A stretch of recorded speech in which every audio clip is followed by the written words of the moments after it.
کے اندر اور اسی طرح سے تربت کے اندر، سوربندر کے اندر اور باقی جتنی بھی ملک آبادیاں ہیں ان کے اندر سرچ آپریشن ہے.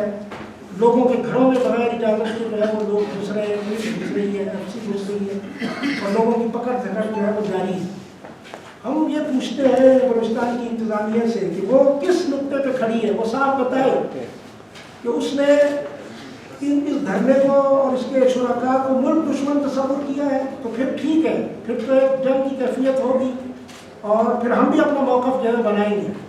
لیکن اگر ایک طرف وزیر داخلہ صاحب یہ کہتے ہیں کہ حکومت مذاکرات کرنا چاہتی ہے اور مذاکرات کے لیے تیار ہے، پولیس کے ترجمان صاحب بھی جو ہے وہ یہی کہتے ہیں، وزیر اعلیٰ کی ترجمان بھی یہی کہتی ہیں کہ ہم مذاکرات کرنے والے ہیں، کرنا چاہتے ہیں، تو پھر مجھے اور ہمیں یہ بتایا جائے کہ ان پرامن دھرنے کے شرکاء کا کیا گناہ تھا، انہوں نے کون سی بغاوت کی تھی، کون سا انہوں نے قانون اپنے ہاتھ میں لے لیا تھا کہ جو حکومت کی رٹ وہاں پہ خراب ہو رہی تھی اور اس بنا پہ حکومت نے ضروری سمجھا کہ وہاں پہ فوج کشی کی جائے اور وہاں پہ لوگوں کو تشدد کا نشانہ بنایا. اگر مذاکرات کرنے ہوتے ہیں تو کیا اس طرح کے اقدامات جو ہے وہ کیے جاتے ہیں؟ یہ ایک بہت بڑا سوال ہے کہ جو ہم وزیر داخلہ سے بھی پوچھنا چاہتے ہیں، وزیر اعلیٰ سے بھی پوچھنا چاہتے ہیں اور ان کے ترجمانوں سے بھی پوچھنا چاہتے ہیں کہ وہ کسی ایک موقف کو اپنائیں، یا اگر مذاکرات کرنا چاہتے ہیں تو مذاکرات کے لیے زمین کو ہموار کرنا چاہیے، مذاکرات کے لیے ایسے اقدامات کرنے چاہیے کہ جس کے نتیجے میں مذاکرات کی فضا ہموار ہو. باقی وزیر داخلہ صاحب کا یہ کہنا کہ میں وہاں گیا تھا اور انہوں نے مذاکرات سے انکار کیا. خود انہوں نے اپنی اسٹیٹمنٹ میں یہ کہا ہے کہ میں نے ان سے یہ کہا کہ آپ کے پاس جو آپ نے جو مطالبات پیش کیے ان میں کچھ چیزوں کا تعلق ایران سے، کچھ چیزوں کا تعلق حکومت سندھ سے، کچھ چیزوں کا تعلق جو ہے وہ وفاق کی حکومت سے. تو پھر آپ وہاں کیا کرنے گئے؟ اچار کھانے کے لیے گئے تھے؟ آپ کو کیا وہاں پہ آپ نے بریانی کھانی تھی وہاں جا کے؟ جب آپ کے پاس کوئی مینڈیٹ ہی نہیں ہے بات چیت کا، آپ کے پاس کوئی حل نہیں ہے، فیصلہ کوئی اختیار نہیں ہے، تو یہ کس کی ذمہ داری ہے کہ وہ جو اسٹیک ہولڈرز ہیں ان کے ساتھ پہلے بات کرے اور اختیارات اپنے ہاتھ میں لے، مینڈیٹ حاصل کرے، پھر اس کے بعد جو ہے مذاکرات کے لیے وہاں پہ جائے؟ یہ تو ان کی ایک میں سمجھتا ہوں کہ نادانشمندی ہے حکومت کی اور وزارت داخلہ کی کہ وہ بلیم دے رہے ہیں دھرنے کے شرکاء کو اور خود جو ہے وہ کسی تیاری کے بغیر وہاں پہ چل دیے ہیں مذاکرات کرنے کے لیے، جبکہ مینڈیٹ ان کو کچھ بھی حاصل نہیں ہے. اس وجہ سے ہم یہ سمجھتے ہیں کہ یہ تضادات کا جو رویہ ہے حکومت کا، اور اس وقت جو اس نے گوادر کے اندر، تربت کے اندر ایک ایسا ماحول بنایا ہوا ہے، وہ ویڈیوز شاید آپ کی نظر سے گزری ہو کہ جیسے کوئی بیرون ملک کوئی فوج جو ہے وہ کسی جگہ کسی شہر کو جو ہے وہ جیسے تاتاری جو ہے وہ بغداد میں داخل ہو گئے اور وہ شہر کو جو ہے وہ فتح کرنا چاہتے ہیں. اس طرح کی کیفیت ہے وہاں پہ. لیکن یہ ایک عوامی قوت ہے، ہم سمجھتے ہیں کہ اس سے بھڑنا اور اس کے مقابلے میں اس طرح سے آنا یہ کسی بھی طرح سے حکومت کے مفاد میں نہیں ہے اور ان کے لیے یہ مناسب نہیں ہے کہ وہ اپنی ہی قوم اور اپنے ہی لوگوں کو اس طرح سے نشانہ بنائے. اور ان کو معاملات کو درست کرنا چاہیے. جو ریٹ کی بات کر رہے ہیں، میں سمجھتا ہوں کہ ریٹ تو حکومت نے خود خراب کی ہوئی ہے. یعنی کہ حکومت کی ریٹ ہے کہ رشوتیں اور اس کا ریٹ جو ہے وہ آگے بڑھتا چلا جائے.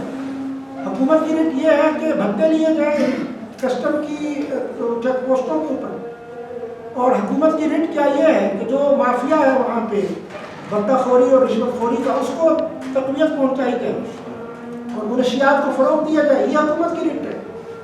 یعنی یہاں تو حکومت کی ریٹ کہیں نظر نہیں آتی ہے ہمیں خراب ہوتی بھی وہاں نظر آ رہی ہے جہاں پہ نہتے لوگ جو ہے وہ 2 مہینے سے وہاں بیٹھے ہوئے صبر کر کے اور انہوں نے کوئی باغیانہ اقدام جو ہے وہ نہیں کیا. ان کے ساتھ آپ ایک بالکل اس طرح کا اقدام کرتے کہ جیسے وہ ملک دشمن ہے.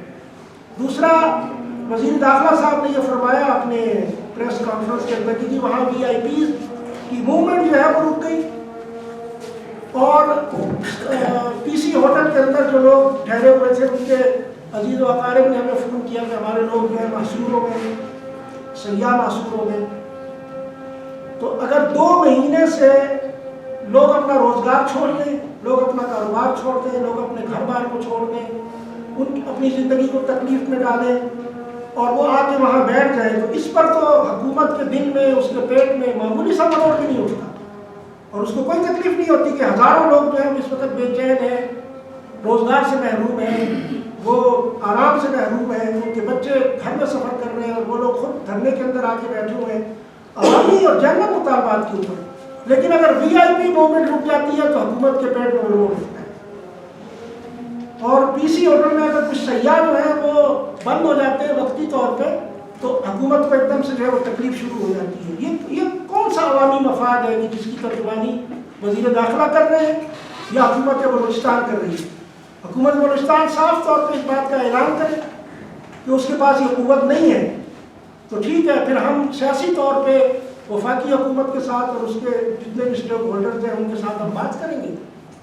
اور اب بھی ہم یہ متنبع کرنا چاہتے ہیں آئی جی ایف سی کو بھی، آئی جی بلوچستان کو بھی اور دوسرے بھی جو سیکورٹی ادارے ہیں کہ وہ میدان جنگ کا یہ ماحول جو ہے اس کو ختم کریں.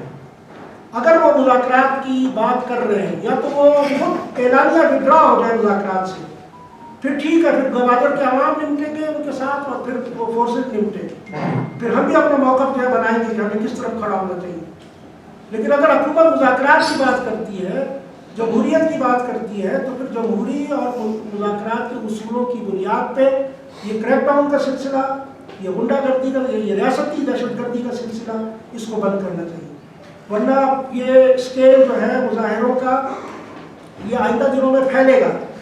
اور اب تو لوگ ہماری ایڈوائس کے بغیر نکل رہے ہیں. ہم نے کلات میں کسی کو نہیں کہا کہ روڈ بلاک کریں، ہم نے خوددار میں کسی کو نہیں کہا تھا کہ روڈ بلاک کریں، ہم نے نوشکی اور وزیر آباد میں کسی کو نہیں کہا کہ کفتان کوئٹہ لندن روڈ جو ہے وہ بند کریں. لیکن لوگ ہماری ایڈوائس کے بغیر نکل رہے ہیں.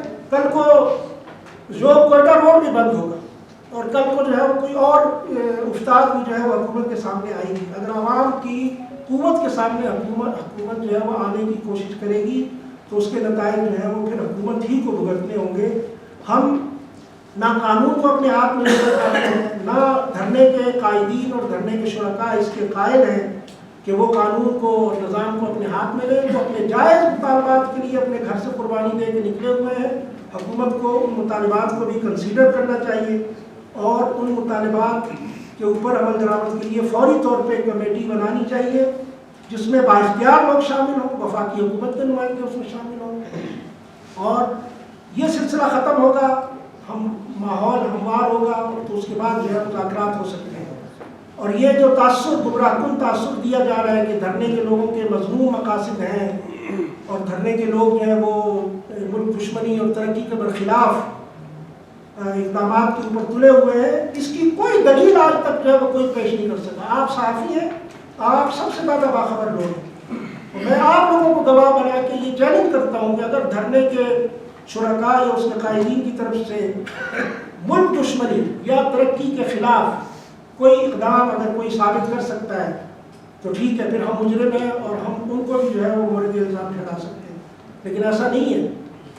باقی ہے کہ 2 مہینے ایک آدمی اپنا گھر چھوڑ کے بیٹھا ہوا ہو تو آپ کا کیا خیال ہے کہ وہ غصہ نہیں اس کو آئے گا؟ یہ بے توقیری نہیں ہے، توہین نہیں ہے انسانیت کی کہ آپ لوگوں کو جو ہے وہ کھلے سردی اور گرمی کے اندر چھوڑ دیں اور ان کو پوچھیں تک بھی نہ، اور پھر آپ اس پہ کہیں کہ جناب یہ اشتعال میں آ گئے. اشتعال تو فطری ہے نا. اور یہ بلوچستان ہے، یہاں پہ ایک ملاقات میں مذاکرات نہیں ہوتی. یہاں آپ کو پتہ ہے نفسیاتی قبائلی سوچ ہے، یہاں کئی ملاقاتیں کرنی پڑتی ہیں، کئی راؤنڈ جو ہے مذاکرات کے کرنے پڑتے ہیں. تو آپ کو کیا تکلیف ہے؟ آپ ایک ملاقات کے اندر وہاں سے گوادر سے واپس آئے اور آپ نے جو ہے وہاں پہ فورس بھیج دی آپریشن کے لیے. تو حکومت اپنا کردار نمایاں کرے، اپنا موقف واضح کرے کہ وہ مذاکرات کرنا چاہتی ہے تو مذاکرات کے لیے ہم سب تیار ہیں اور اس کے لیے پوری اپنی ایفرٹ جس طرح ہم نے پچھلی مرتبہ کی تھی ہم اس مرتبہ بھی اس طرح کی ایفرٹ کرنے کے لیے تیار ہیں. لیکن اس کے لیے کوئی ماحول ہونا چاہیے. آپ کا بہت شکریہ.